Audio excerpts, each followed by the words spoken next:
Whoever you are, wherever you are, hope you are blessed and doing safe. Ladies and gentlemen, greetings, family.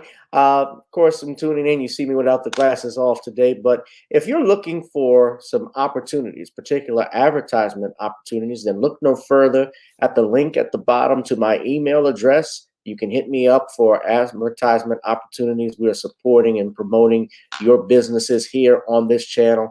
You can also, if you would like to donate and subscribe to our Patreon, a link is at the bottom as well. So you have multiple ways in which you can advertise with the platform by emailing me when we go on through our live stream. You also have access to premium content, those that want to see premium content that you will not find here on YouTube or Facebook or Twitter, as I am suspended probably by now. You guys can check out the Patreon at link at the bottom. But advertisement opportunities, definitely email me, Gavin.Richard1@gmail.com for rates. And for the Patreon, it is the same as the YouTube channel. It is channel GBoot2786. All right, I'll holla. Peace. Hi. I'm attorney Gavin and Richard.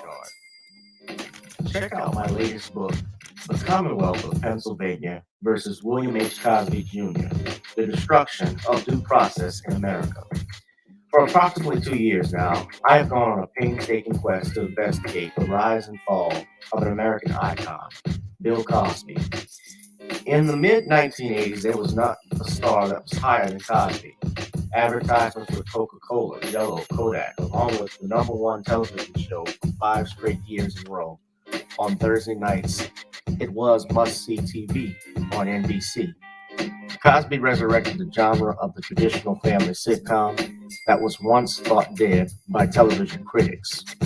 He did this as a Black American with an all-Black cast and showed mainstream network executives in white America that it was possible to be successful without showing the worst in people. He also demonstrated the power that television had, as it can make younger people dream to be the best that they can be. However, like many celebrity stars, unfortunately, they all come crashing down, sometimes by their own fault, others not so much. In this book, I attempted to highlight certain things. We go in depth into both of his trials in 2017 and 2018, respectively. What if I told you that these criminal trials were politically motivated by an overzealous district attorney? Will you also be shocked to learn that attacks on Mr. Cosby did not start in 2014, but also in the 90s, not long after his attempted quest to purchase a major network? From where did all of these allegations of sexual misconduct come from? Were the accusers telling the truth? In the 2 years of research, with some help from others interested in learning the truth and facts about this case, we discussed both the legal reasons why his prosecution and trial were illegal, unwarranted, and also the possible personal motives as to why this may have occurred. Most importantly, we warned the dangers of prejudice and why trial by social media, or mainstream media rather, should never be the norm. All this and more in The Commonwealth of Pennsylvania versus William H. Cosby Jr., The Destruction of Due Process in America. Available on Amazon this fall in Kindle and paperback format.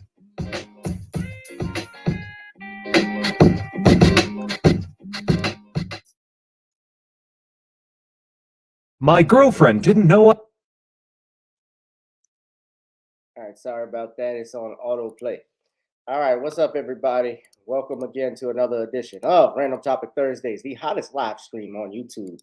The place to be is right here with me, of course, and our special guest that we have, and we'll get to them in just a minute. But in the meantime, if you go to Amazon.com, you can pick up on Kindle The Commonwealth of Pennsylvania versus William H. Cosby Jr., The Destruction of Due Process in the United States. You want to order this book because it gives a lot of insight into what happened to a legendary comedian and actor, Bill Cosby, and the dangers of prejudice in the United States that exists today, that in which played a significant role in this trial. So you want to get that. It's available now on Kindle. There are people asking for a paperback edition because I know a lot of people like to read paperback, although it's easier just to get them on the phone, download from the phone. But we're going to go ahead and do that for you all too. In the meantime, ladies and gentlemen, we also want you to check out my Creole seasoning blends. That's right, NawniesCreoleBlends.com. Try it on chicken, meat, or fish. Nawnies goes great with every dish. We don't mean to brag, we don't mean to boast, but even goes great on a slab of roast. It's good and nice going down your palate. Hell, try some Nawnies even on your salad. That's right, go to NawniesCreoleBlends.com. See how I made that rhyme. All right, off the top, NawniesCreoleBlends.com, ladies and gentlemen. Go ahead and do that as we speak. Now, our topics for the day, as it is Random Topic Thursdays, is R. Kelly convicted on possession of child pornography and enticing a minor. Migrants arrive at Vice President Kamala Harris's residence, and PnB Rock star shot PnB Rock killed in an armed robbery at Roscoe's Chicken and Waffles in Los Angeles. All this and more, ladies and gentlemen. Of course, we have our special guest, Shawn James, who comes here always on Thursday night. And we also have another special guest that's joining us too, and we'll get to them in a minute. But buy Shawn's book on Amazon.com, ladies and gentlemen. Of course, check out our music. We have, including songs such as Video Soul, which is on Amazon and Apple, and of course, Gotta Get On Up, our theme song. So before we get on down, let's go ahead and get on up. Even Bishop Scott likes to get on up.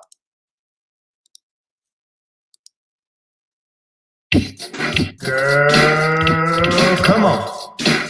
Gotta dance to the beat. Because on the dance floor is where we'll be. Show me what you got.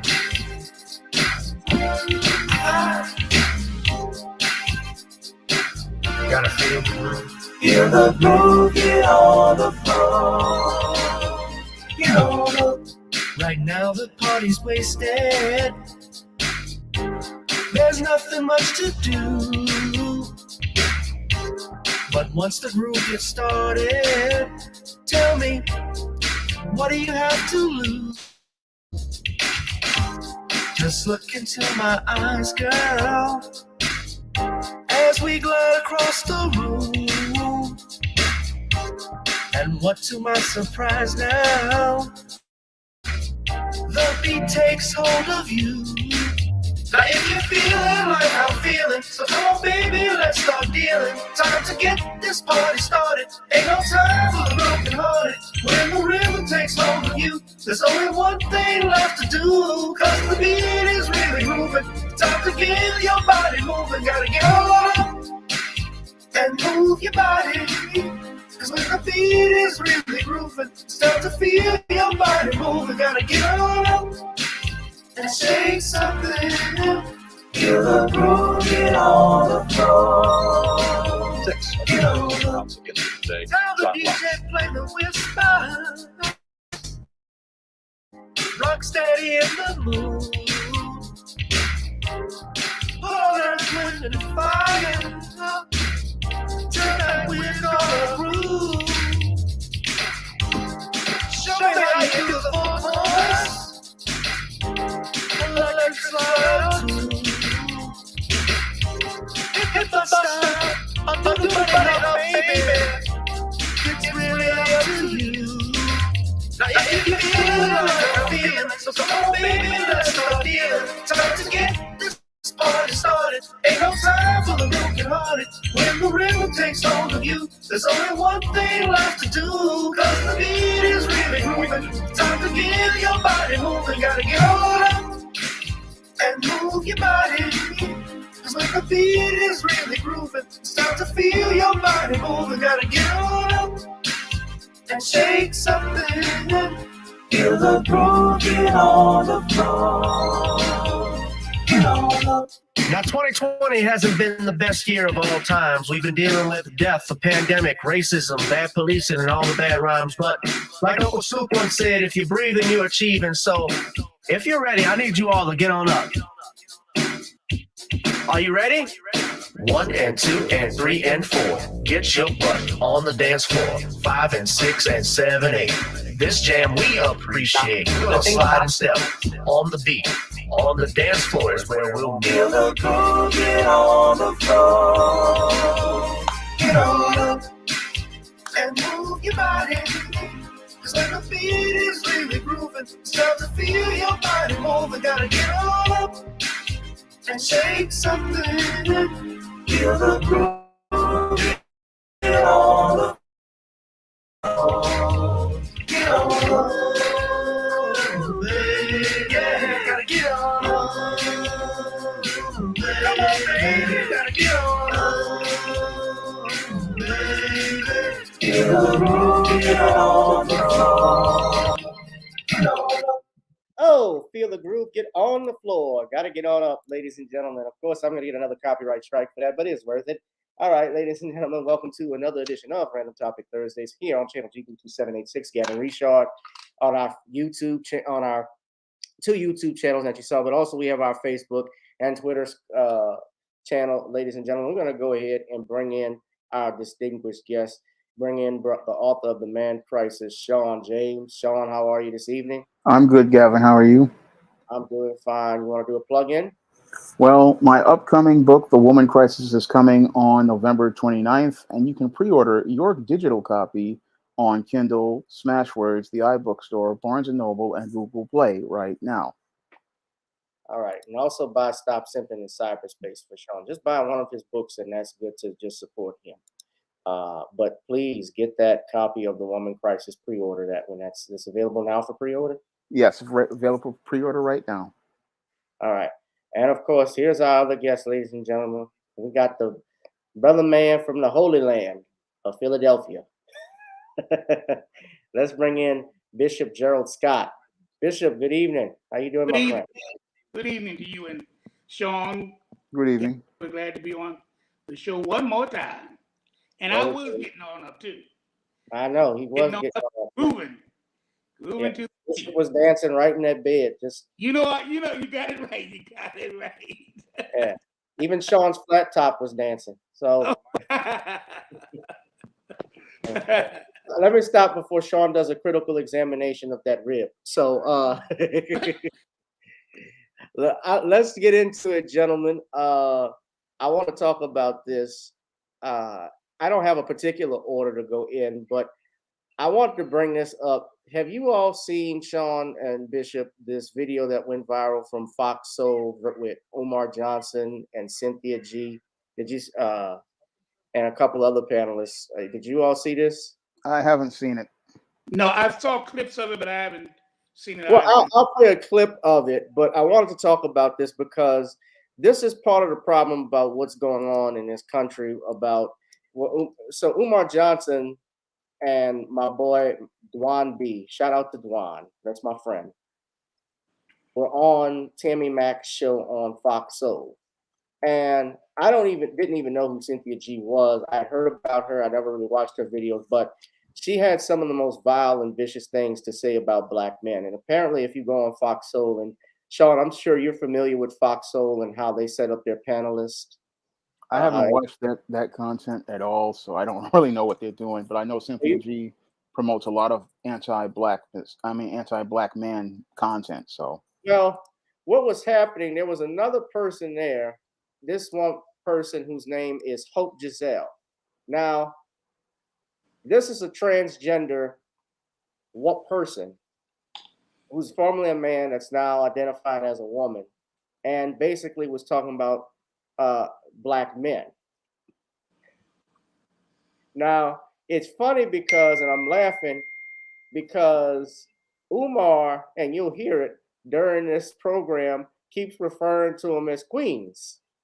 Cynthia G and Hope Zelle. When you're working together, we are a team. You get to lead this portion because you're better at it. I get to lead that portion because I'm better at it. And then we come to a common ground for both of us to succeed. But a lot of the times when we're talking about these succession plans and we're making all of these advocacy movements in order to progress the Black family, the Black man says, listen to me or fail. Right? As if Black women have nothing to contribute to that. And I think that that's where the problem is. That's where the discourse needs to happen, is how do we work together so that Black men understand that we are meant to work side by side and not with me following you with my head down and saying, yes, that's our master. Because that is me being subservient to you in a way that I might not want to do, especially considering if you do not have the credentials, the know-how, the wherewithal, or the lived experiences to lead me in a way that I might be better suited to do in this point of our journey. And Black. But you didn't want to lead from the beginning. You quit the team. I'm not going. This is a trans talking as though she was she's a woman. Formerly a man, but she's identifying as a woman who suffered the indignation of women, though she's really a man. At least she's speaking up, I guess, for the indignation of women. You could say that this person is speaking up. But let me finish playing the video because it gets worse. Omar.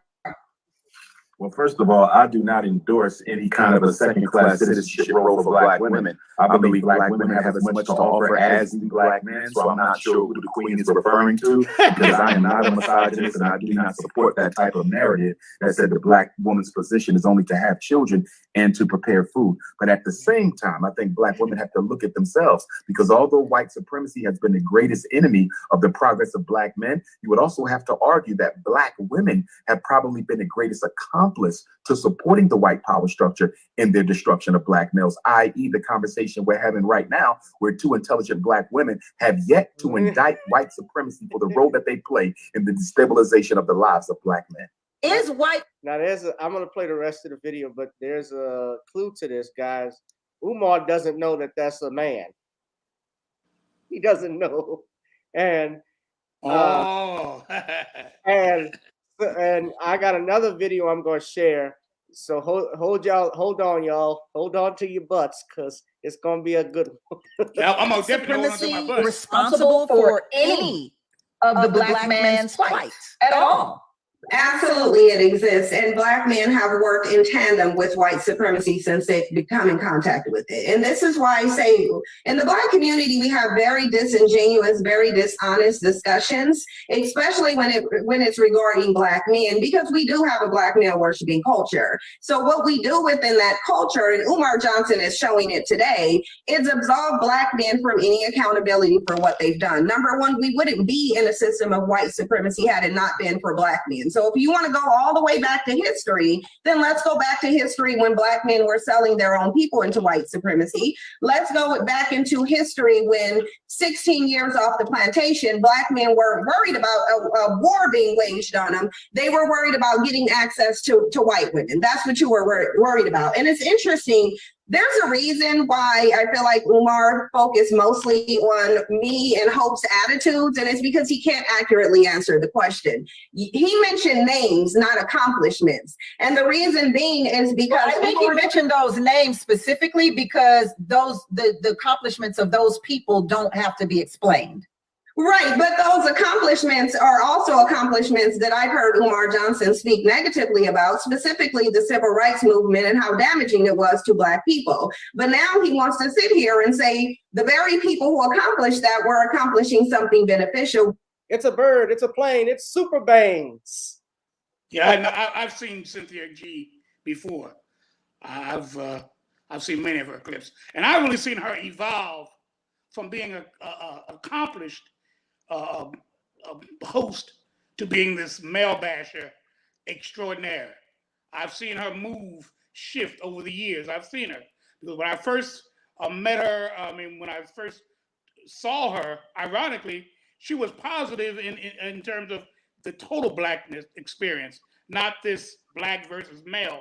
Another thing that I always found problematic personally as a Christian and as a minister was her anti-Christian perspective of things. She's anti-Christian. She's anti-male. All she's doing is pushing a feminist agenda, which ironically, I'm going to tell you the truth. Feminism it helps white folk, white women, much more than it does black women. And so women are trying to push for this feminist movement, but it's never been to the benefit of black women. Never. Yeah. Well, Look at some of the heroes of that movement. They were the most racist women in history. Yeah, well, the thing is this. Why is it that she has nothing positive to say about black men? And she has a black son, to my understanding. She does. So what is she doing with that son when she's spewing this hatred towards black men? Men ain't shit. Men have participated in white supremacy. Black men are the bleeding cause of white supremacy. Really?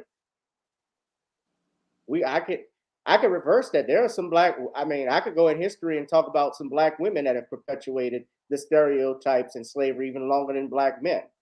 The mammies, the women that held the hands of the black man from striking back at that master. But I don't generalize black women like that, because I know the black women who have put the work in, like Harriet Tubman, Sojourner Truth, right, Ida B. Wells, McLeod Bethune, and the black men. Shirley Chisholm. When you say Shirley Chisholm, all those women that came along. Hold on, Bishop. But when she's saying black men haven't done anything, what about Dr. King, Malcolm X, Medgar Evers, and Umar goes into that, because what she's saying, she's really discriminating against black men. She's really saying that their accomplishments mean nothing. They died for nothing. When in his own opinion, that wasn't beneficial and did more harm to the community than good. So I think that because we're having such a dishonest discussion where black men don't want to take accountability for what they've done, they want to be the victims of society, but then they want submission from the women. The bottom line is, I'm not willing to deflect from the fact that, number one, black men are the greatest non-white contributors to white supremacy. Let's just be real. White supremacy couldn't even exist without black men's compliance. They're always uplifting whiteness, biracial children, and trying to assimilate. And that's why I went back to the notion of the only time black men truly feel like there's a war against them is when they feel like they're being punished for something white men do.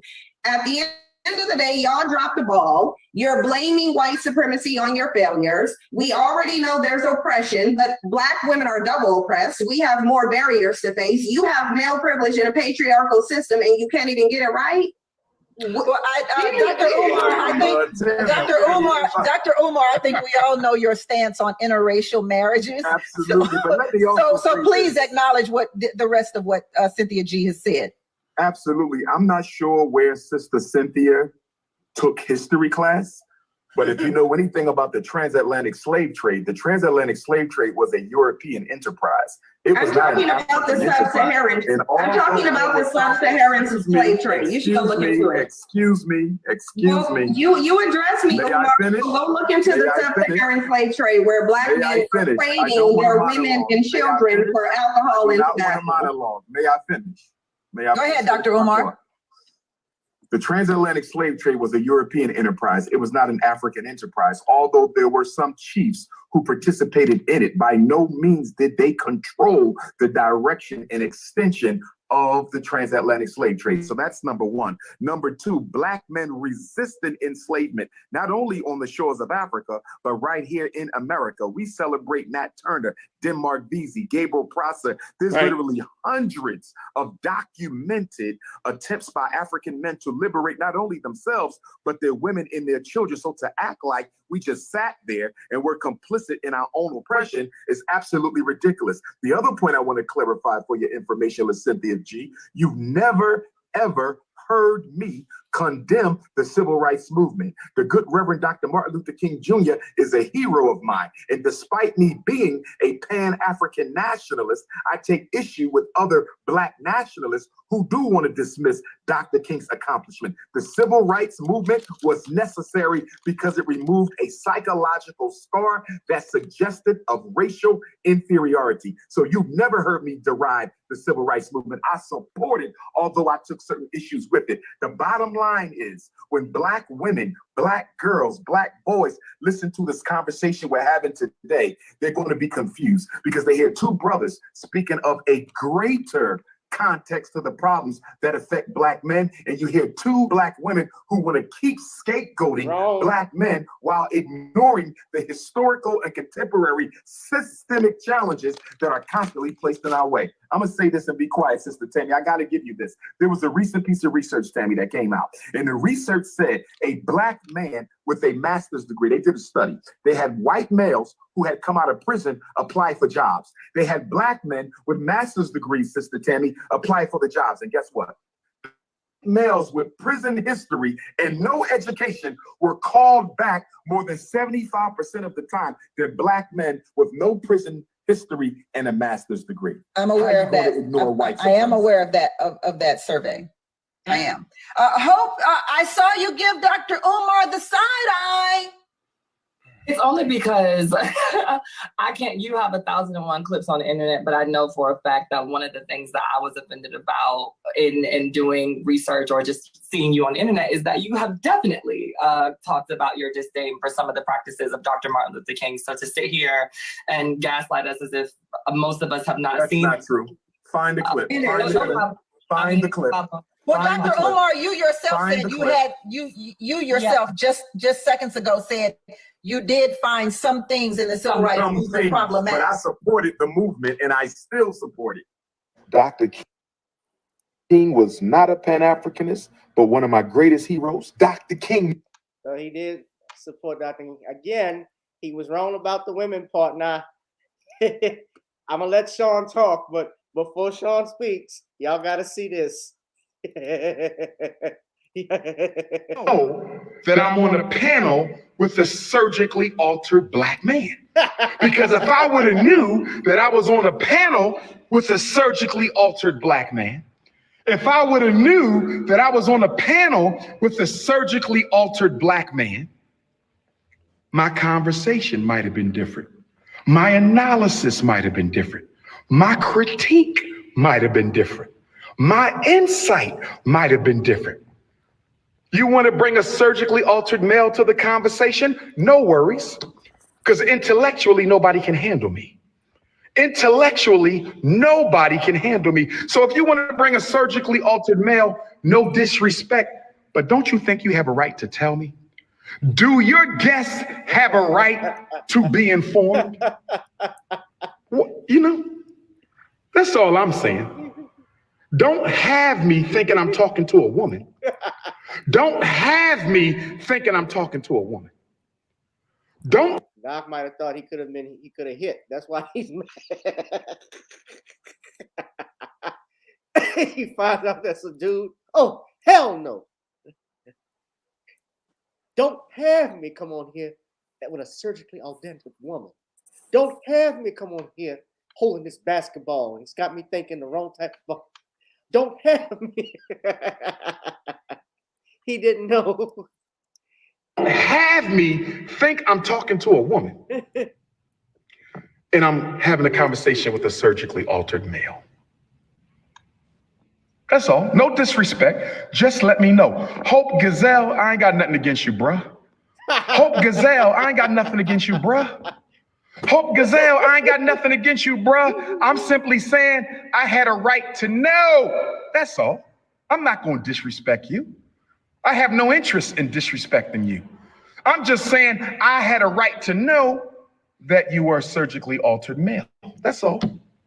And as far as Cynthia,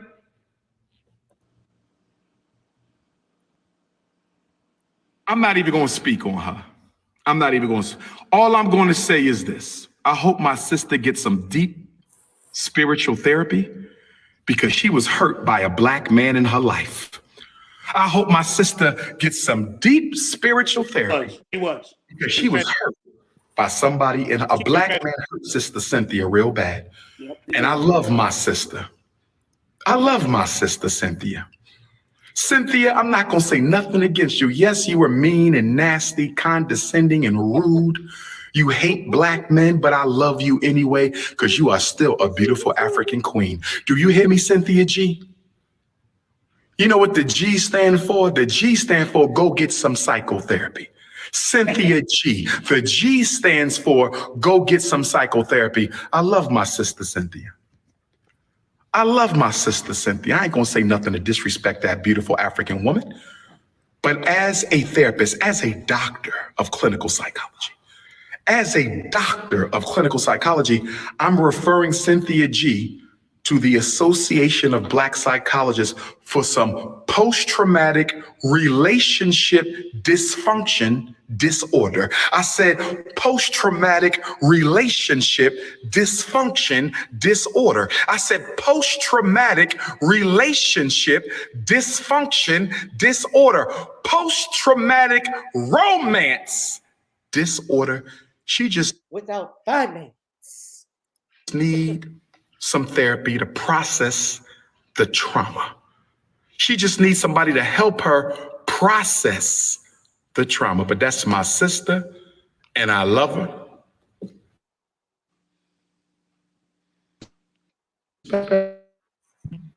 I'm disrespecting. Sister Kai, you said you can be here tomorrow at 1 o'clock, right? 10 o'clock, I'm sorry, right, 10 o'clock.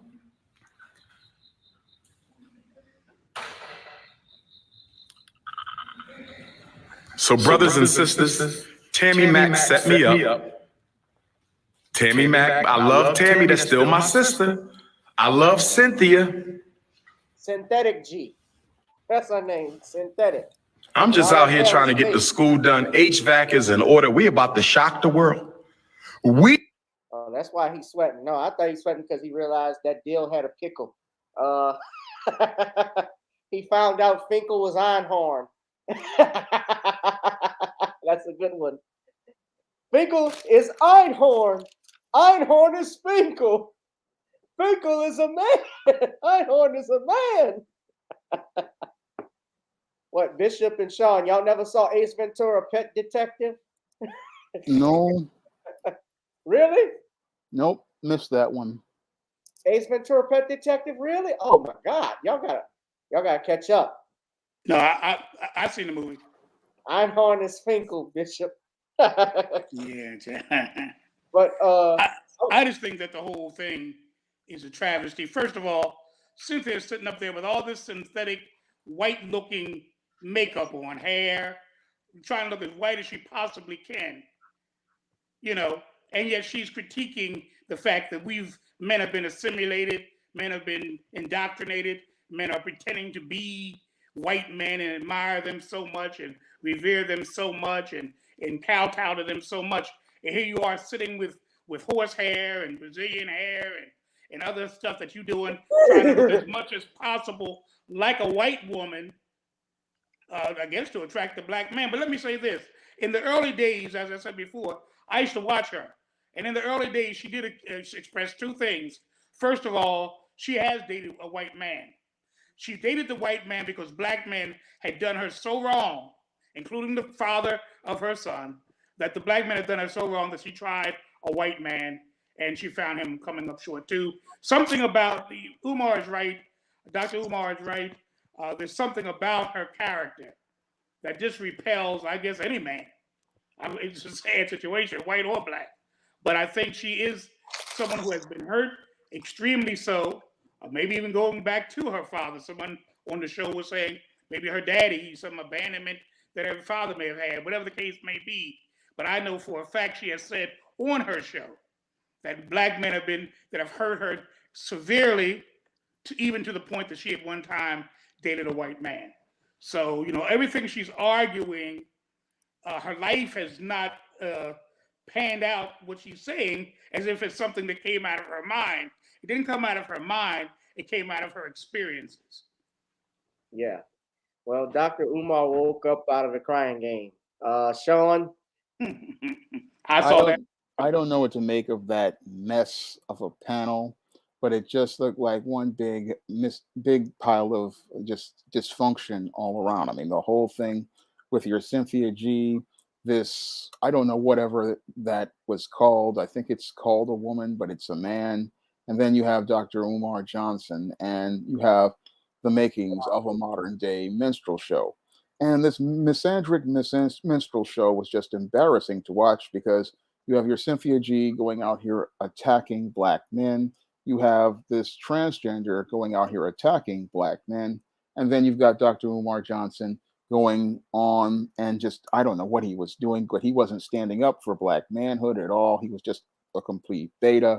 And this whole show was basically a farce on Fox Soul that's supposed to be presenting the best of black people, but just was presenting a clown show all around. I was just shaking my head and face palming because it was embarrassing to watch. And it's just embarrassing to watch that they're going to put these type of black YouTubers on Fox Soul and have them representing black people when they represent the absolute worst as related to black people and don't show any sort of intelligence at all. They just show the most ignorant display I have ever seen. I mean, it basically felt like I was watching the Oprah Winfrey show all over again back in the 80s. This was just, again, absolutely horrible, a horrible segment to watch. And and then we watch Umar Johnson at the end. He starts simping and then talking about she needs. So yes, I will agree with him. Cynthia G needs help, but he needs help himself because he's just not the right guy to go out here and go and check this Cynthia G because your Cynthia G, like many black feminists, they are just white supremacists in disguise, and they need to be hard checked by somebody with a stronger pedigree because what they were doing there was just setting it up so they could emasculate Umar Johnson, and basically they made him look like a fool on screen. It was just, again, embarrassing to watch that entire segment, and it just made black people look bad overall. Well, in truth, Shawn, I'd have to disagree with you because I watched the whole episode. I know we just It was a certified minstrel show. Well, no, let me finish. Umar and Dwan, I thought, held their own. They actually, Dwan in particular, you didn't hear him speak, but Dwan checked them and said, well, you say, what have black men done? I've opened businesses. We have several black men who've opened businesses. They have they raise their children. They educate their children. They're doing a lot. Where the hell do you get your information from? And Umar was saying the same thing. I thought he held up well. What it was is that, and this is the program and formula that they do on networks like Fox Soul, which is, you got to understand, even though that is geared towards a African-American audience, it's not owned by blacks. That's the first I know, but Fox Soul is an anti-black platform. And I've heard from other black YouTubers say, don't even bother with this platform. It's anti-black. Well, it's anti-male in particular. No, when they do anti-black, they also, when they start with the male and they use these feminists to go out here and reinforce their arguments, they play a chess game on black people by getting the females to attack the males. This is something they've done ever since the Oprah Winfrey show. They go out here and get the females to attack the males. They gas the females up, and then they have the females going out here pushing these anti-black narratives, but it's anti-black racism for both black men and black women. But I understand that. But what I'm saying, of course, you got to attack the man because the man is the threat. The man is the one who, when things go bump in the night, the mom doesn't get up and go check and see what the noise is. She sends her husband to go look and see what the noise is. It's always men that have to go and face the danger. So it's easy to attack a black man because you as a woman, especially I find today, a lot of women are not held accountable for their behavior in certain situations. But here what you had was Super Bangs and Dill Pickle attacking black men. And this is the formula that Fox Soul uses. They've always used. I mean, even after Kevin Samuels' death, when they had the panel with Lisa Ray, and I believe it was Vivica Fox who made the remark where she said it was his karma. I never forget that. So they have a habit of doing this, but what everybody needs to do basically is not support these streaming services like Fox Soul.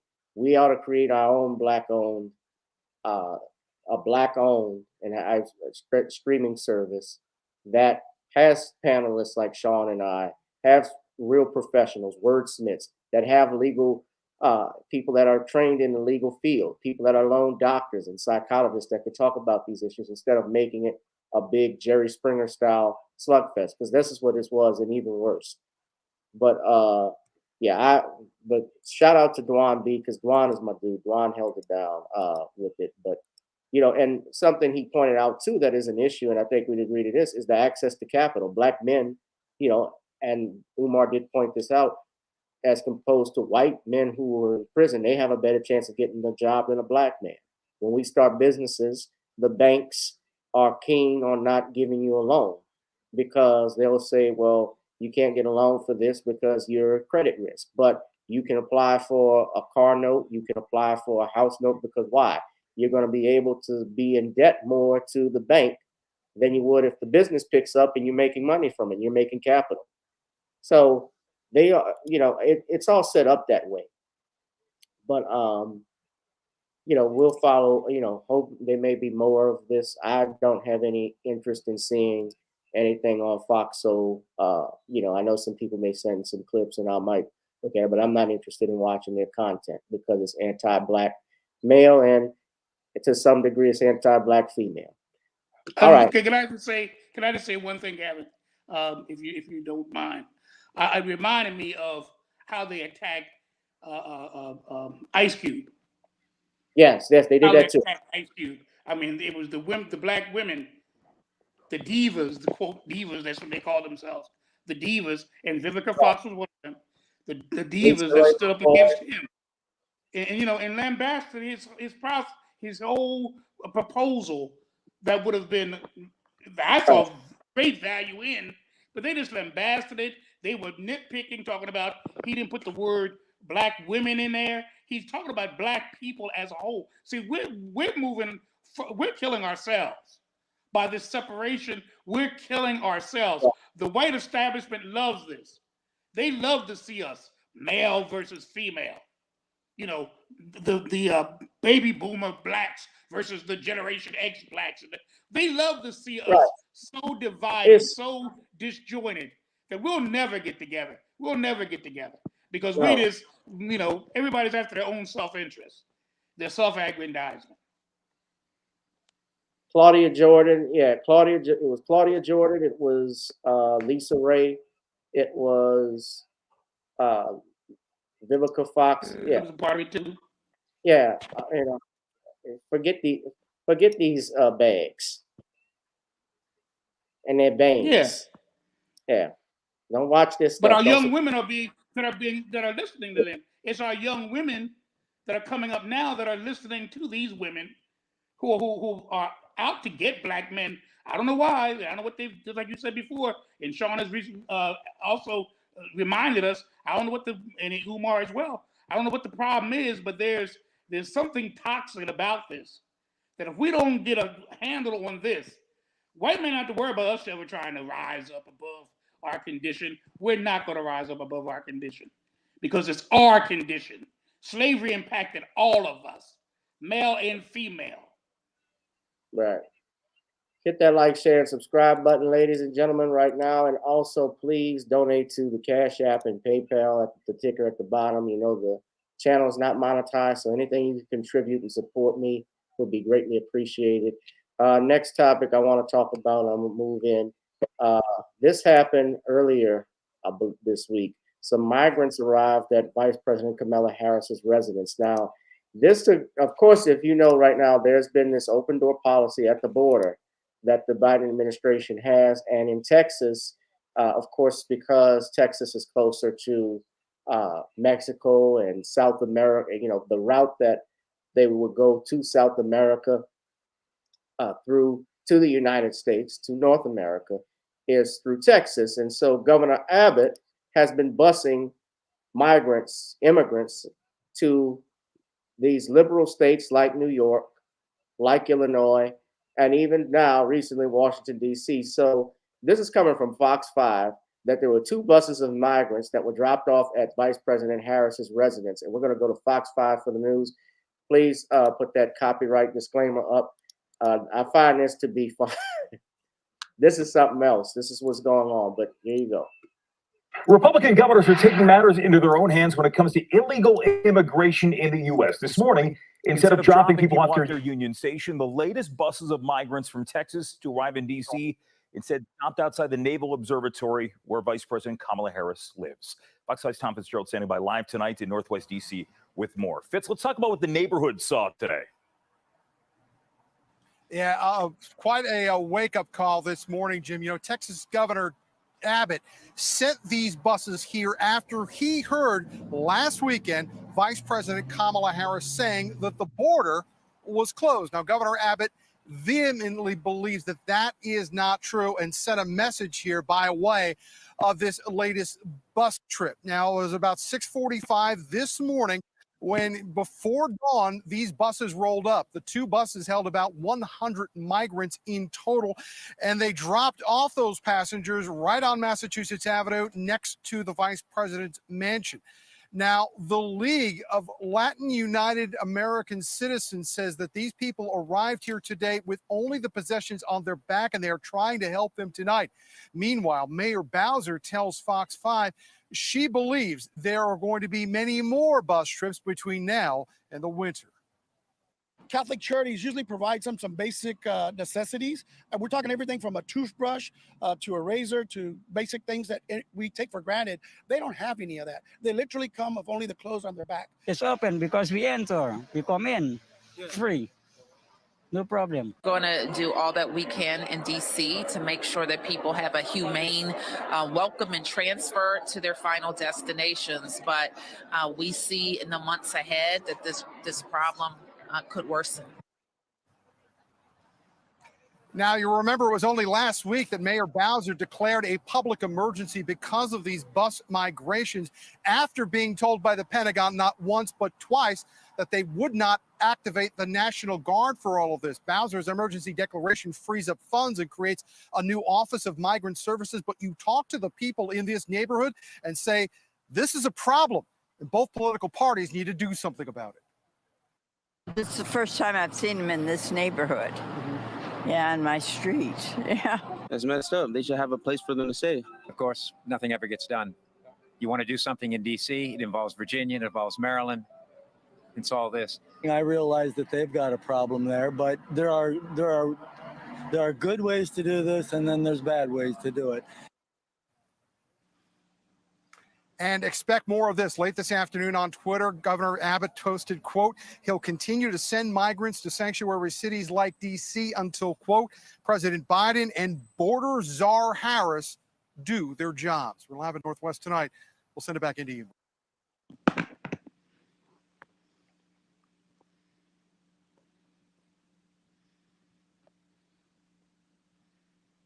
Sorry. This, of course, I want to thank Michelle Massey for this week on the Oh My God podcast. Brian Kelly. What I was saying is that this is happening all across the country, even in New York. And Shawn knows, I believe Mayor Adams had proposed, they were proposing a hotel to be used for migrants. That was something that was reported even about a week ago. And they're actually still talking about it now. In fact, 10 hours ago, it's been reported by ABC News that New York City is nearing its breaking point as Republican. New York City is reassessing its long-standing procedures that stem from a law requiring the city to shelter migrants. Now, this comes after Texas Governor Greg Abbott began busing asylum seekers into the city, but with the numbers now reaching more than 11,000, Mayor Adams says the city is nearing its breaking point. Eyewitness News reporter Janice Yu has more from Hell's Kitchen. Mayor Eric Adams spent some time touring the center, which is actually inside the American Red Cross building. He stopped and talked to some of the volunteers with the nonprofit organizations that are helping out. Now, asylum seekers can make appointments and come to this center and get help for everything, including health care, as well as navigating the education system or even legal aid. Spanish, that's it. English.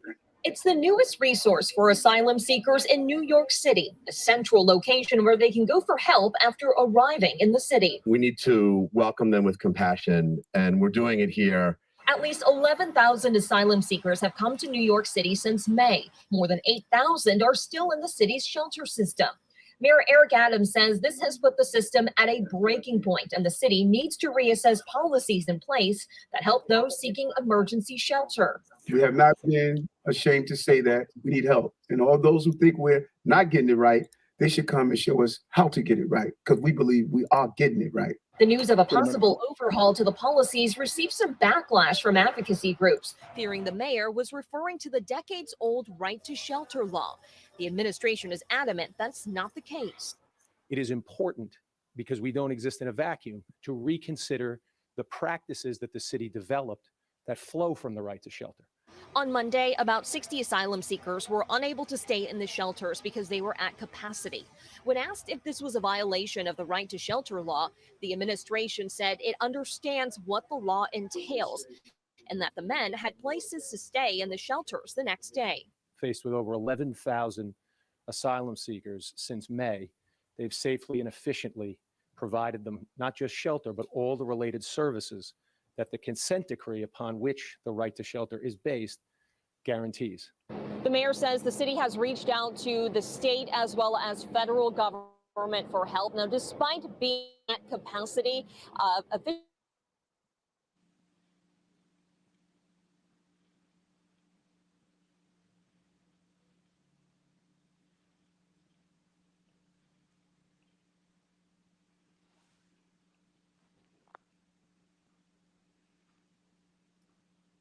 Okay, can y'all hear me? Yeah, I can hear you. Yeah. Chicago has a problem too. I know that their city in the state of Illinois are diverting public housing Section 8 from African Americans to illegal immigrants. So they're now getting Section 8 housing, public housing in Chicago. Lightfoot and the mayor and the governor there have diverted the funds for public housing, Section 8 funding and housing to the illegal immigrants that have come there. And African Americans are being denied those services.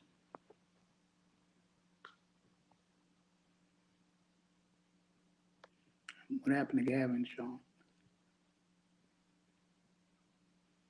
Lost him in the shuffle. Maybe All right, I'm back. I'm back. Can y'all hear me? Yeah, I can hear you. I don't know what happened, guys. Sorry about that with the internet.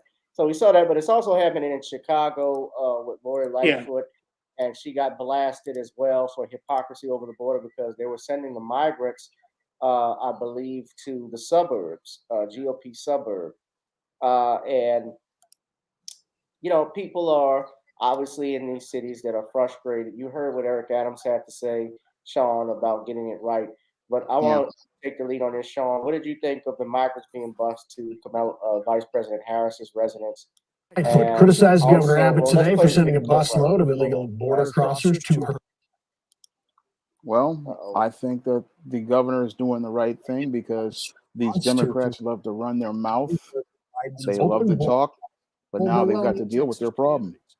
Lightfoot says the governor did not contact her administration before sending the bus. She says 95 border crossers were sent from Texas, just 75 arrived. She says Chicago will welcome them with open arms. These are human beings, moms and dads, young children, elders, who deserve our respect and dignity. They're not cargo. They are not chattel. They're human beings, just like you and me. Mayor Lightfoot says each person will be given a health assessment, a place to rest, and essential services while they figure out what to do next. I got a question. She says that, and that's good to hear, but what about the homeless people that are in these cities like Chicago and New York? Do they roll out the carpet for them? Well, in Chicago, Lightfoot and the governor of Illinois have already diverted public housing and Section 8 benefits from African Americans to these illegal immigrants. So they have lost their housing. They've been bumped out of the list. So they've been on the list. Some of them have been on the list for years. Now they're being bumped in order for the illegal immigrants to get those public housing. So Section 8 now is no longer offered to African Americans in Chicago, but rather to illegal immigrants. And we talked about that extensively on my show on Wednesday. And it's a travesty. The governor, Pinckney, he has endorsed it, and he's sending monies that were meant for welfare, public housing, and other things. He's sending those monies and diverting it. And Tracy Taylor, who is the head of the housing there in Chicago, she failed in Minnesota, she failed in Atlanta, and now she's failing again in Chicago. And the monies that are being allocated, the benefits that are being given and earmarked for the citizens, let me stress this, because African Americans are citizens of that city, they're citizens of that state, and they're being bumped in order for illegal immigrants to come in and be housed, to be fed, to be clothed, and to be treated as though they are American citizens. Right. It's a travesty. You can be compassionate to people, but the bottom line is that we have people here in this country who are starving, who are homeless, have no shelter, and our government does not, our distinctive governments, whatever state you live in, they don't roll out the red carpet to them. They don't roll out the red carpet to the veterans that got damaged in Vietnam and Iraq and who are living on the streets. They don't. They're arrested in Philadelphia.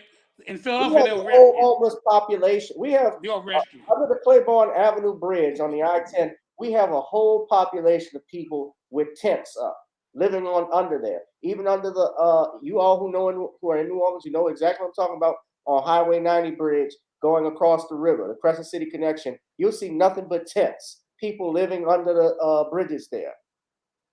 Yeah, same in Philadelphia. Same in Philadelphia. Our vets are treated worse than animals. Animals get more rights than black people. They get more rights than black people. And we have illegal immigrants, people that come in this country illegally. They're busing, and I'm glad that they're at their wits' end with it, because maybe they would wake up and understand that they're not going to survive a November election. People are frustrated with you putting them last. Tax-paying citizens are being put last. And what color are these mayors, Gavin? What color are the mayors of the mayor of Chicago, the mayor of Washington, D.C., the mayor of New York? What color are they? Are they not black? Are they immigrants or are they black? So you're saying that I will invite an immigrant in, giving them full privilege, illegal immigrant. I'm not talking about immigrants, illegal immigrants, give them full privilege over my own people. They could be a cousin of yours sitting in Chicago. You don't know. They could be family members in Washington, D.C. You don't know. They may be family members in New York. You don't know, but you don't care. All right, I'll be right back in a moment. But you don't care. It's just all about the politics. It's politically correct now. It's what the liberals are all about, welcoming one group and abandoning the other. And we as Americans on November should remind ourselves of that. Do you think, let me ask you this, we're waiting for Shawn to come back, but do you find it's going to be a red summer in November, red November? I think it's going to backfire on them. What they're trying to do right now, the Democrats are spending $53 million in order to endorse what Biden calls the terror of America, the mega folk. They want them to win the primaries in order for them to lose in November. They think that the moderate Republicans may beat them so badly that they're pulling their money, $53 million, they're pulling their money. In New York alone, Schumer, his state, they have already raised $3.2 million to ensure that the mega Republicans are voted into and win these primaries, so that in November, the choice will be either a mega, who they think can't win, or the Democrat. So the thing that Biden said just on September the 1st as being the closest thing to domestic terrorism, the mega Trump folk, now the Democrats are spending $53 million for them to win these primaries so that the Democrats will have those mega folk in November to beat. They don't want the moderate Republicans. They don't want the less Trumpish Republicans to win in the primaries, because they know that if they win in November, it will be a red overflow of new representatives and new senators. So what they're trying to do is spend $53 million in New York alone. Schumer has spent $3.2 million to ensure that the mega Trump candidates win these primaries. The last primary will be on this Tuesday. Win these primaries in order for them in November to have the Democrat versus the mega Republican who Biden is now lambasting and shaming and all the rest of that. So it's a political ploy again, political plot to make sure that the Democrats. Let me tell you something. The Democrats are at a place where they will do absolutely anything and everything to ensure that they do not lose power in November 2022 and November of 2024. They will do anything, including sacrificing you and sacrificing me in order to get it done. Shawn, you have anything you'd like to add? Well, when I look at this whole situation with these migrants, this could become a big disaster for the left, like it did in Sweden, where they basically let the migrants run rampant and crime got so out of control that the left over there just got kicked out of office. And the same thing could happen here. And what your Greg Abbott is doing is trying to send a message to America about how bad this migrant problem is by sending them to Kamala Harris's home, because he's letting them know that these migrants, if you do not control the border, they are going to come to every city like this. And what he's trying to do is send a message to these leftists that your whole idea of sanctuary cities is destined to fail, because if a small border town like the ones he has in his state can't handle the millions of people coming in, then these cities won't be able to handle these people coming in, and it will be a major drain on your resources for your citizens who need to be put first. I mean, as I see it, every dollar we're spending to help migrants is hurting Americans like our veterans and our homeless, who we should be investing in, because the faster we help our veterans and our homeless get back on their feet, the faster we can build a stronger economy. But every dollar we pour into a migrant, we're not going to get that money back. And also, it's just not a good thing. It doesn't help us with people who are legitimately trying to get into the country, because when you have a broken border, you have a broken boundary. And if people can come in, terrorists can come in. And I would hate to see that if a 9/11 type incident happened as a result of individuals like this being able to come into the country. And that's what your Joker Joe ain't really thinking about critically. Not only are you having migrants from other countries coming in, you're getting terrorists who might possibly come in. So we need to really work on securing our border. And we really need to do it right now, because right now your leftists are sitting there talking about sanctuary cities. They see that they can't do this. They see that this isn't feasible, but they're still trying to push this, not trying to, again, spite the right. But this isn't about right or left. This is about setting a boundary for everybody to respect our territory and respect the border of our territory, because if people don't respect your territory, invaders can come in. So this is where your president just has it all twisted, and many of the Democrats have it twisted. They're thinking, oh, we're supposed to let people in. No, you have to have a secure border, and you have to have a boundary that people respect, because if people don't respect your boundaries, they go out here and disrespect you by invading you, because they see that if you don't respect yourself, we're going to come in and take what we want. All right, but you're right about that. I think this is going to backfire on the Democrats this coming election for sure. I think people are fed up with this, so I'm getting fed up too. And I used to be a staunch Democrat. I mean, I'm still registered, but I'm really more on independent now. I don't like the Republicans, but the Democrats are the ones that are making these stupid laws, that are pushing these stupid agendas instead of focusing on what people really want. Like, who cares? Why is this a priority? Why is this a priority? Why is transgenders using whatever bathroom they want a priority? Why is that an agenda? Why is it an agenda to change definitions and words?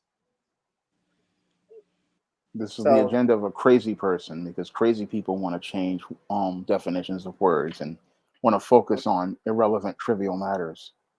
And these mayors need to be voted out. They need to be recalled.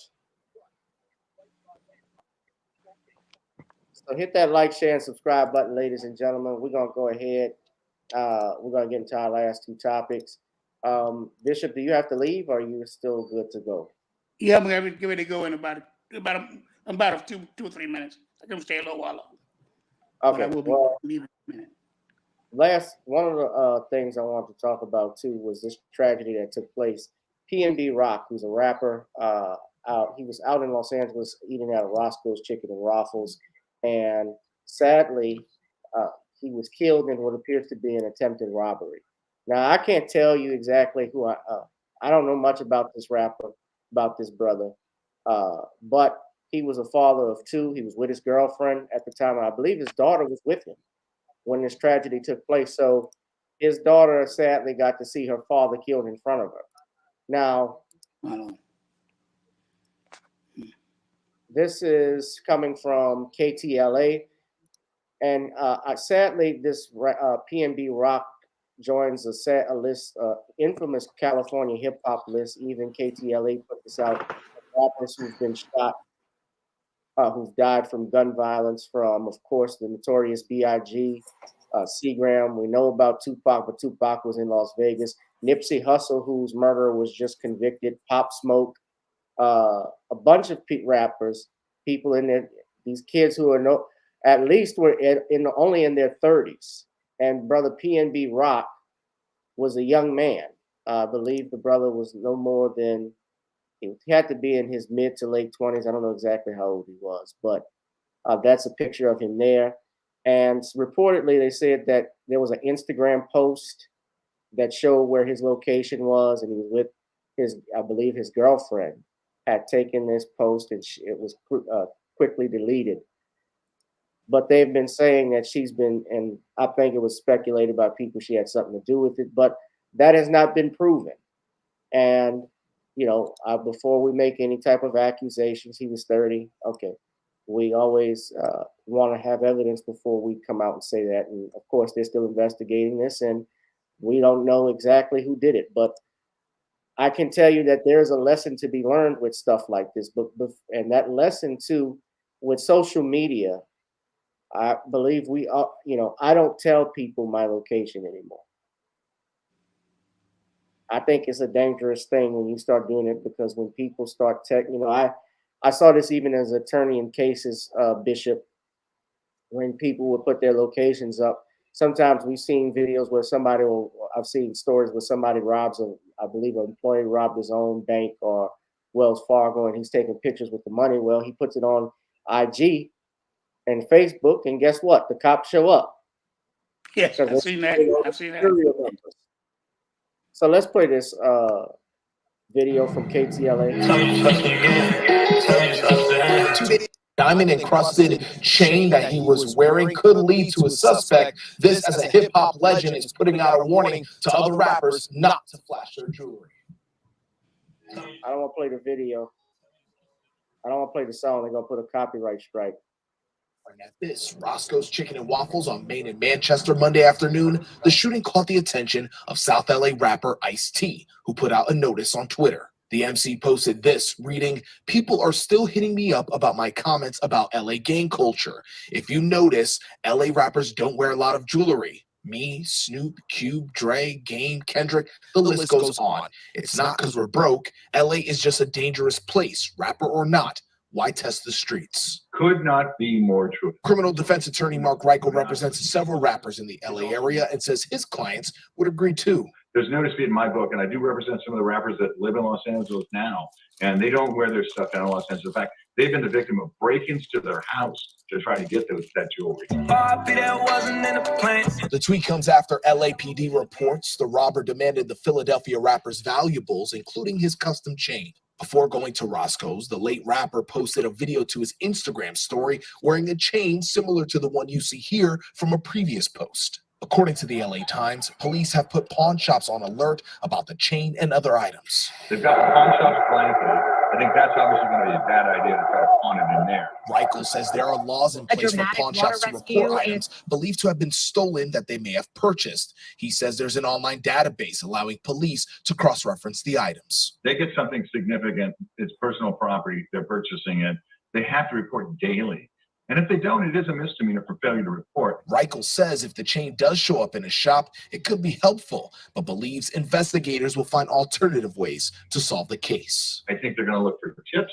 They're going to get information, via wiretaps. There's going to be a lot more work for for the Los Angeles law enforcement to do than just going to pawn shop. And we know LAPD is going to be monitoring social media, but one thing Roscoe made clear is that he doesn't believe any criminals will be posting the chains online because of the fact that a homicide is involved in this. Now, I did speak with an LAPD official today who said they do have video from inside the restaurant, but they're still reviewing it and do not want to compromise their pursuit for that shooter. So it could be days before we get to see it. Reporting live at LAPD headquarters, Pedro Rivera, KTLA 5 News. And, you know, sadly, Ice-T is giving some real game. He's absolutely right. Don't test the streets. If you have jewelry, if you have money, I don't need to flash that on IG. I don't need to put that on Facebook or TikTok because you tempt people. And the world is dangerous. And especially, let me say this. Now, I know it's California, but I say this before, brothers. If you can get a gun, a firearm legally, exercise your Second Amendment rights. I know California is crazy with their gun laws, but if you can get a concealed carry permit, do it. If you can get security, if you got enough money to buy all these cars and flashy jewelry, get some money to buy some armed guards that come with you 24/7. Please, it's worth it. I'm not blaming this brother for his death by no means, because he didn't deserve that. The person who did this is at fault. But I caution brothers, and Ice-T is spitting game. Don't flash your jewelry. Don't flash your money. You know, it's the same thing when I go out on the streets and I'm by myself. You know, I don't bring, if I can avoid it, I don't bring that much cash on me, Bishop. That's smart. I bring cash on. I may bring my credit cards and stuff, but I'm not bringing cash. I'm not bringing cars. I'm not wearing jewelry. I'm not going out fancy.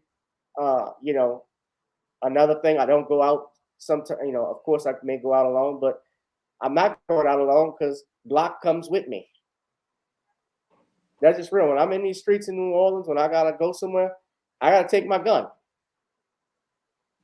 It's sad, but that's true.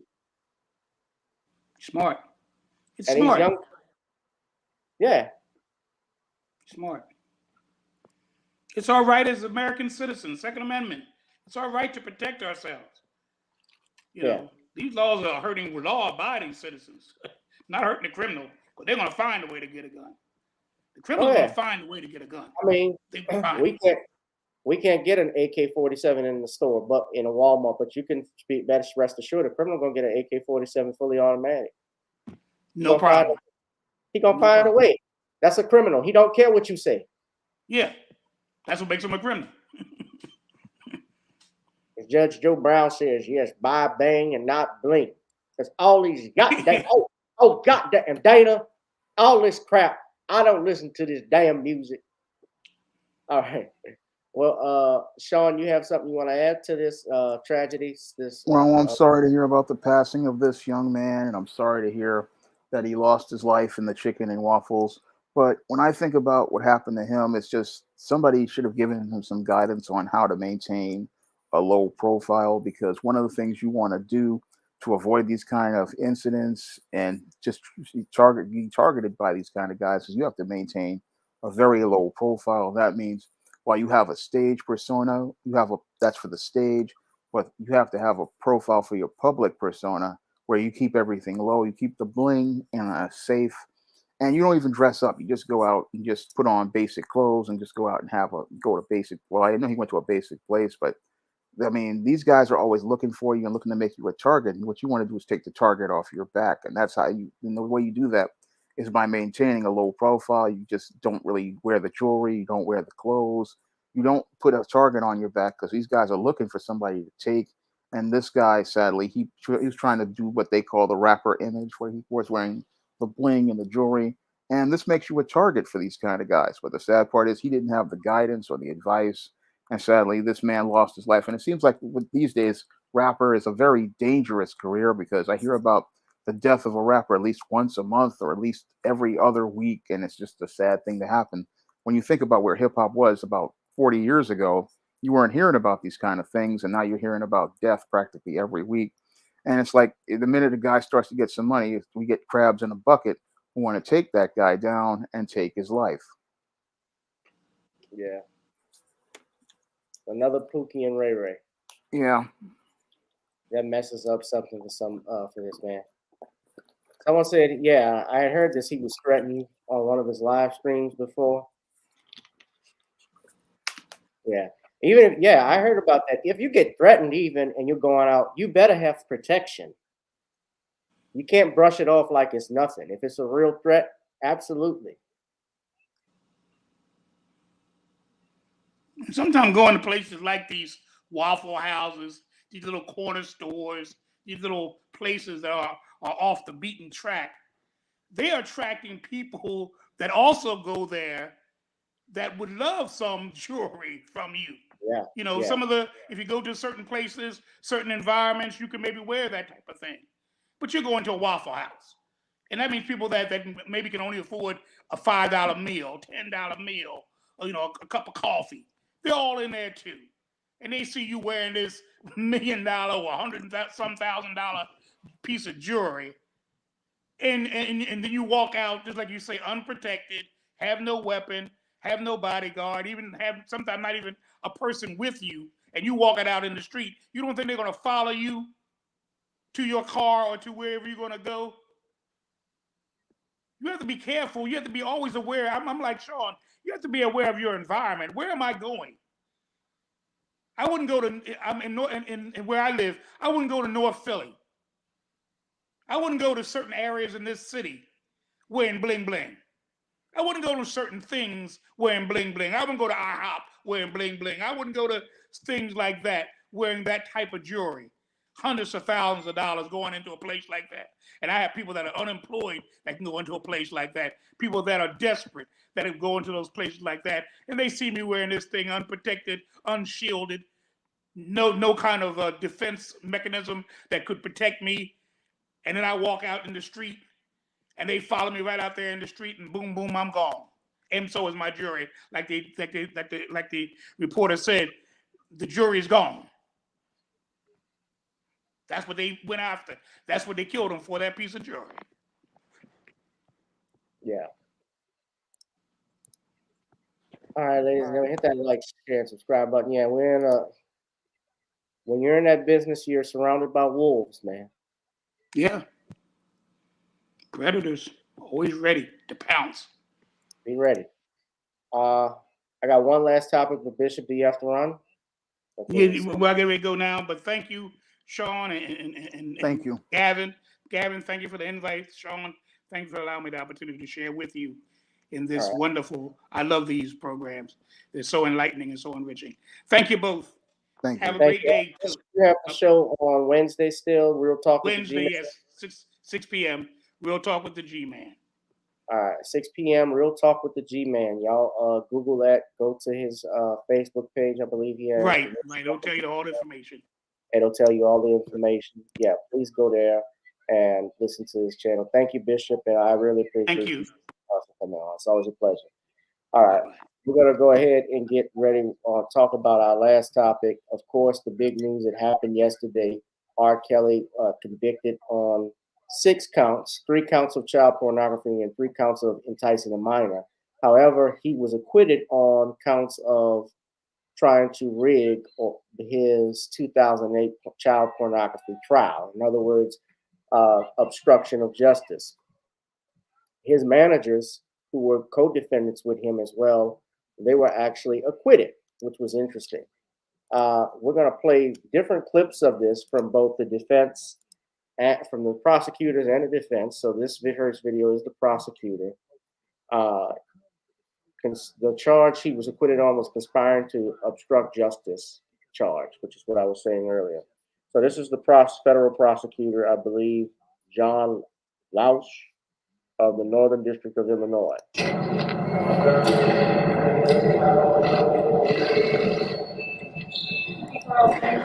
Okay.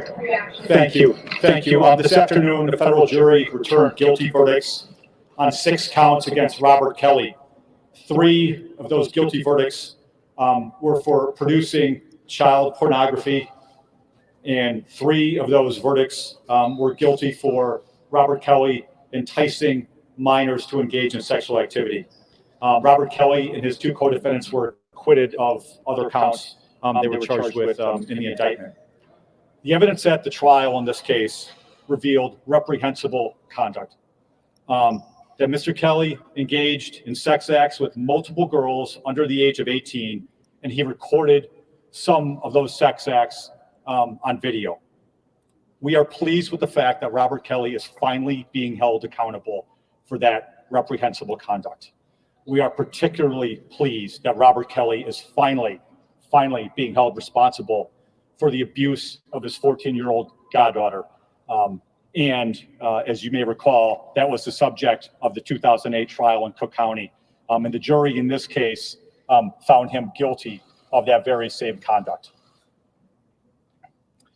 For these counts on which Robert Kelly has been convicted, he's facing very severe prison sentences. On the first 3 counts in the indictment, each of the child pornography production counts, he's facing a sentence of 10 to 20 years imprisonment. On each of the enticement counts, he's facing a sentence of 0 to 10 years imprisonment. So overall, Robert Kelly is facing a prison sentence of 10 to 90 years imprisonment based upon the jury's finding in this case. And for that, we're very thankful. Now, this is his attorney, Jennifer Bonjean. Back to a breaking situation at the federal courthouses.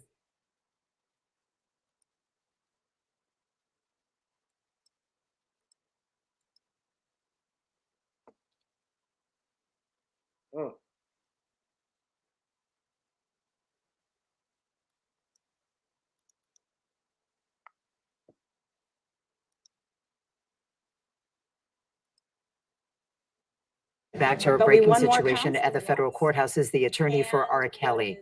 Let's listen. This, and something that I have been fighting for and was fighting for from the beginning is that if this jury concluded that he was guilty on the first 3 counts, would they care enough to consider the evidence on the rest? And they demonstrated that they did. And they did their job. They looked at each count separately, and they obviously concluded, as I concluded long ago, as this case was overcharged. The government wanted to, as I said during my closing arguments, be greedy, and they charged counts they couldn't win and that they shouldn't have. And now, and not just, as to Mr. Kelly, but obviously the co-defendants. So I wouldn't imagine they're celebrating right now, and they shouldn't be.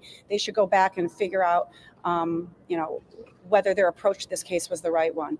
So this, again, obviously, it's not, we're not celebrating a win entirely, but we are happy that the jury really did look at each count. And as I said in my closing arguments, each count counts.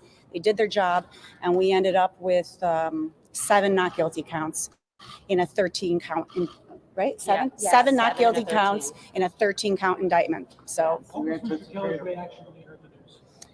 listen, Mr. Kelly is used to bad news.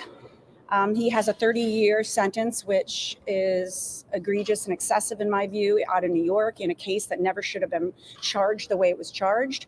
So, he's still got many fights to fight. But what he did say is that he had a sense of relief that this particular case was not in the future, it was in the past now. And he had a sense of relief, and that probably would have been whatever way it came out, but I think he is relieved to have this behind him. Yeah, yes, of course. We have some issues that we believe are appealable issues, meritorious appealable issues. I don't know that I'm ready to talk about all of them, but there's a couple that come to mind. So. Do you expect the county to go forward with their case? I can't speak to what they will do there, but they got their guilty. They got it. They got the guilty verdicts on the first 3 counts of this indictment, which is the child pornography counts. So I'm not exactly sure what they'd want to go forward on, but we'll find out. We'll find out.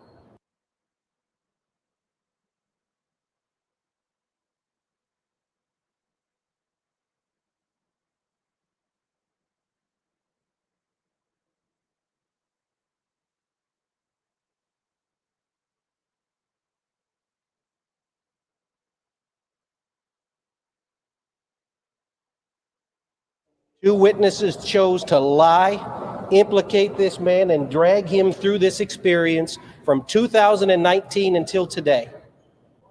And now it's over. Lisa Van Allen, Chuck Freeman, you are liars. You've been proven to be liars. 12 people have said that you are liars. And that's the message that they need to receive. And I think that's the message that needs to go to the United States government, because these people should never have been relied on. This case should have never been brought against Daryl McDavid. And we are so grateful for having the honor and the chance to defend him, to prove it, and to stand up for what Ed did, Ed Jensen, and what Jerry did, and what Daryl did. They did the right thing in trying to defend R. Kelly in 2002 and 2008, and we have done the right thing here. When Daryl David took that witness stand, he did it so everyone would hear the whole story. And now that story has been heard, and this jury has spoken. Mr. Brindley, does your client care to make a few comments? Sure, Just briefly. Briefly, first of all, Just to make sure we can hear you. I love Mr. Jensen. I loved all my lawyers. I loved all my friends. These two men here are the heir to the throne. They stood tirelessly beside me for 3 years. And they stepped up and they got the job done. Mike, can't thank you enough.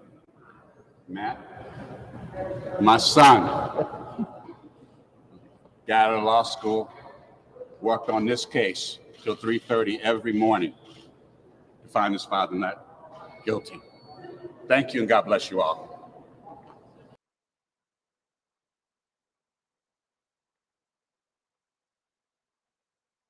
Trial now. Someone had asked me, someone brought up the question, someone asked, why isn't this double jeopardy? Because it's different jurisdictions. They were able to get around the 2008 trial by saying it was in state court and not federal court. So because it's a different jurisdiction, they were able to get around and they used it to do this. Now, again, it is not, and we've always said this, I'm not about defending what R. Kelly's behavior is and what we've heard, because yes, we've heard stories that he has messed with minors and so forth.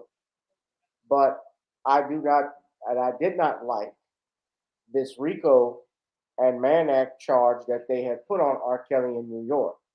So this was a way, obviously, this was going back to get really not justice, but revenge on him. People are going to get emotional, and I don't care if they get emotional. Tough. I'm not about emotions. I'm about facts. If they can do this to R. Kelly, where they can go back and charge you under a racist law like the Mann Act, or like the comparing you with Al Capone or Bugsy Siegel. Think of the other rappers and rock stars who can get charges right now, just like this, because you're essentially saying being a groupie is not a crime for the woman, but it's a crime for the man to act on it.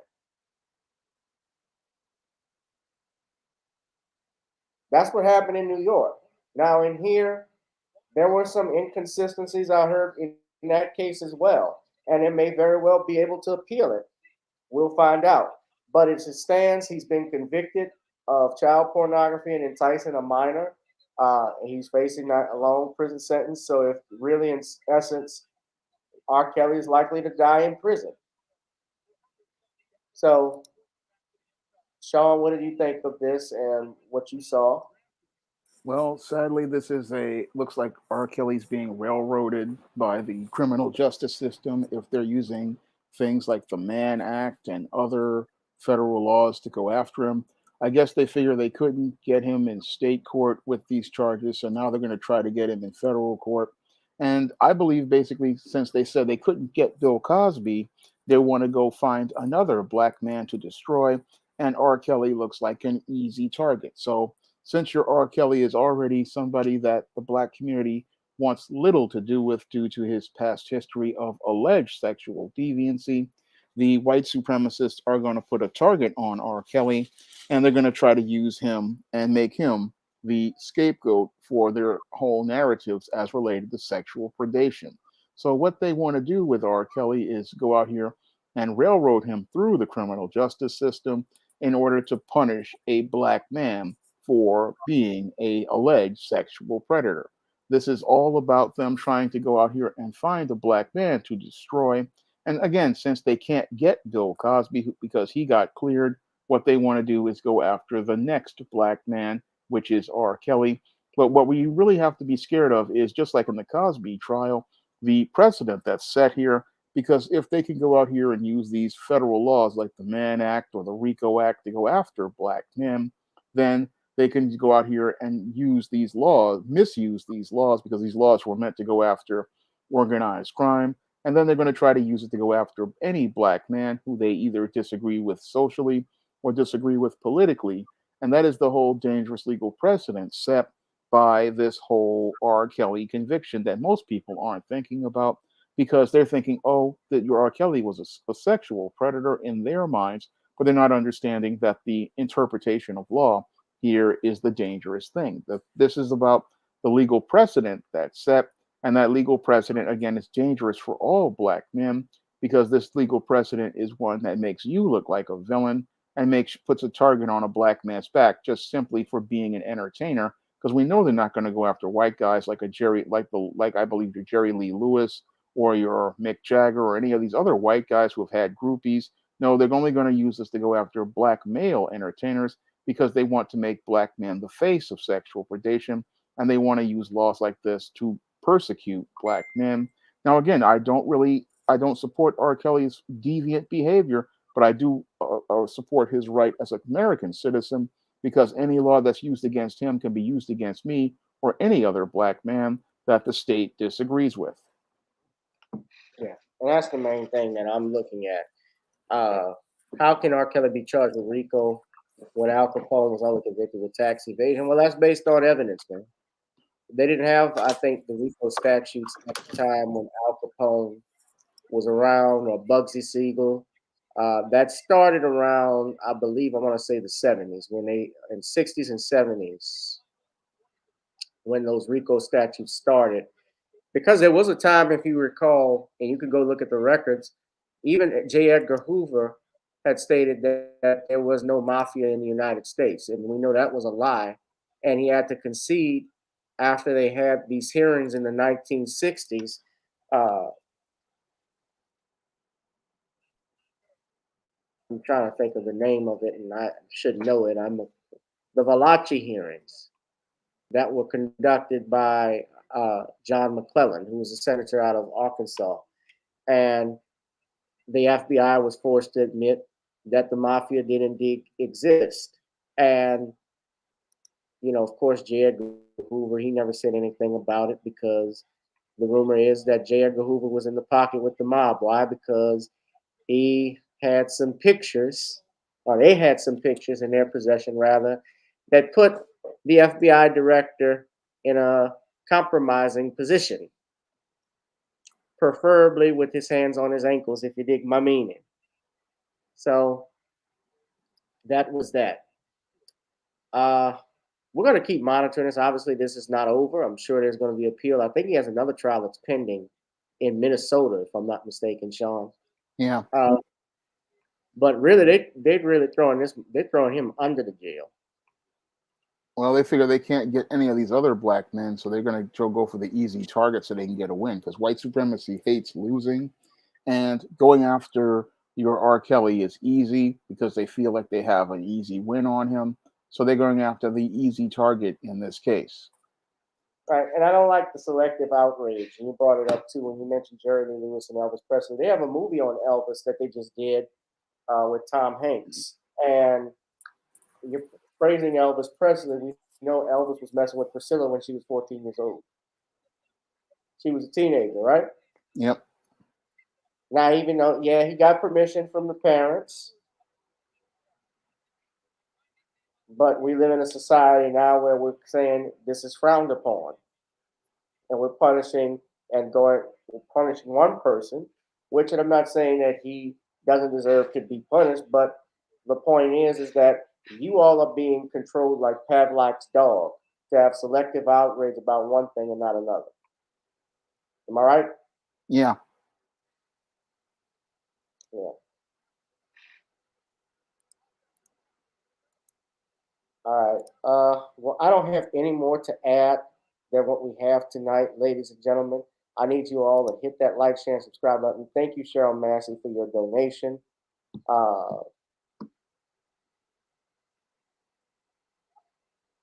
Shawn, if you wanted to say something, if you want to do a plug-in again, tell us about the live stream tomorrow, first off. Well, I'm still trying to figure out what the live stream is going to be. It might be a goth live stream. I'm still trying to figure out what it's going to be, so I can't really say what it's going to be. I haven't made the topic up yet, but I'm pondering on making it a goth show, so we'll see what happens on Friday night. And your book, The Woman Crisis, will be available in November. Yeah. But it's available for pre-order right now on Amazon.com. So and all other online booksellers. So you have your choice this time. You can go, because a lot of people complain that they say it's only on Amazon. So The Woman Crisis is available on every online bookseller this time. It's on Amazon, on Kindle. It's on Smashwords. It's on Barnes & Noble.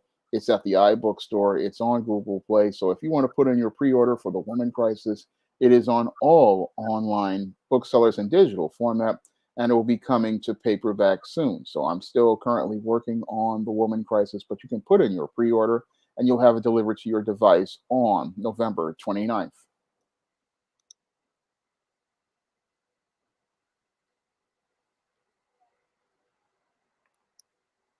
All right. Well, we want to thank Shawn for joining in as always. Ladies and gentlemen, I want to thank you all for being here.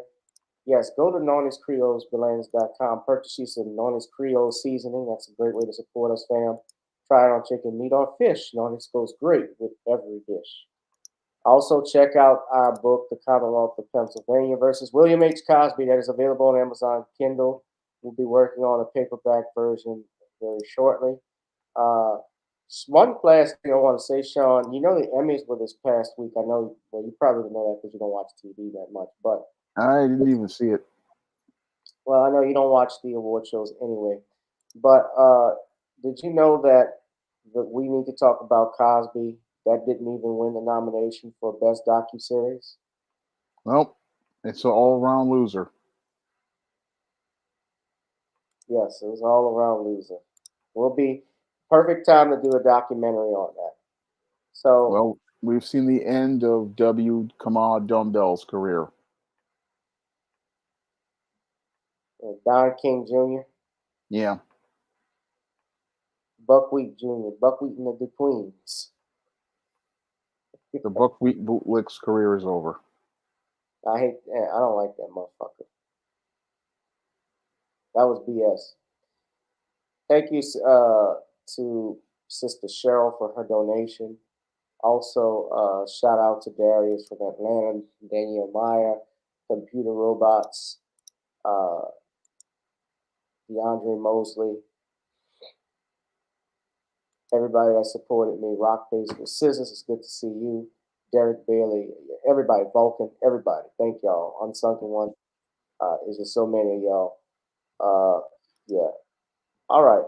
Of course, we always like to say to buy some music. I didn't want to take any calls today because I don't want to be here too late. But we want to thank you all. Of course, if you have any questions, if you'd like to advertise, you can always email us. But of course, support my music by buying Video Soul and Got to Get On Up, ladies and gentlemen. Without further ado, let's go on ahead and get on up. Shawn, thank you for joining us again, man. All right, thank you for having me. And this has been another edition of Gavin Richard Presents here on channel GB2786. I will be live on Sunday and Tuesday. However, Thursday I may not be able to have a show. I have family coming to town around that time. But y'all be sure to be safe and be blessed, ladies and gentlemen. It's time to get on up and get out of here. I'll holla. Peace. Girl, come on. Gotta dance to the beat, cause on the dance floor is where we're Show me what you got.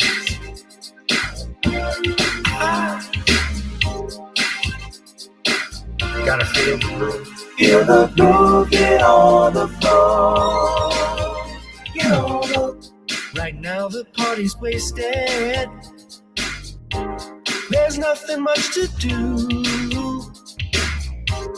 But once the groove gets started, tell me, what do you have to lose? Just look into my eyes, girl, as we glide across the room. And what to my surprise now, the beat takes hold of you. Now if you're feeling like I'm feeling, so come on baby, let's start dealing. Time to get this party started. Ain't no time for the broken hearted. When the rhythm takes hold of you, there's only one thing left to do. Cause the beat is really moving. Time to get your body moving. Gotta get on up and move your body. Cause when the beat is really grooving, start to feel your body moving. Gotta get on up and shake something and Feel the groove, get on the floor. Get on the. tell the DJ play the whispers. Rock steady in the mood. Put on earth, wind and fire. Tonight we're gonna groove. Show me how you do the four corners. Electric slide or two. Hit the bus stop or do the bunny hop, baby. It's really up to you. Now if you're feeling like I'm feeling, so come on baby, let's start dealing. Time to get this party started. Ain't no time for the broken hearted. When the rhythm takes hold of you, there's only one thing left to do. Cause the beat is really grooving. Time to get your body moving. Gotta get on up and move your body. Cause when the beat is really grooving, it's time to feel your body moving. Gotta get on up and shake something and Feel the groove, get on the floor. Get on the. Now, 2020 hasn't been the best year of all times. We've been dealing with death, the pandemic, racism, bad policing, and all the bad rhymes. But like Uncle Snoop once said, if you breathe and you're achieving. So if you're ready, I need you all to get on up. Are you ready? 1 and 2 and 3 and 4. Get your butt on the dance floor. 5 and 6 and 7, 8. This jam we appreciate. We're gonna slide and step on the beat. The dance floor is where we'll be. Feel the groove, get on the floor. Get on up and move your body. Cause when the beat is really grooving, it's time to feel your body moving. Gotta get on up and shake something and feel the groove, get on the floor. Get on the baby, yeah, gotta get on up. Come on, baby, gotta get on up, baby. Feel the groove, get on the floor. Get on up.